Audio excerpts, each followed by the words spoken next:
విడు మొరటోడు అని వాళ్ళు వీళ్ళు ఎన్నెన్ని అన్న పసి పిల్లవాడు నవ్వాడు.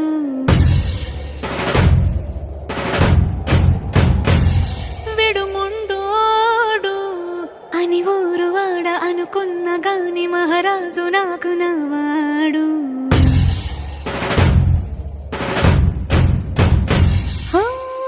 మాట పెడుసైనా మనసులో వెన్న రాయిలా ఉన్నవాడిలోన దేవుడెవరికి తెలుసును నాకన్నా.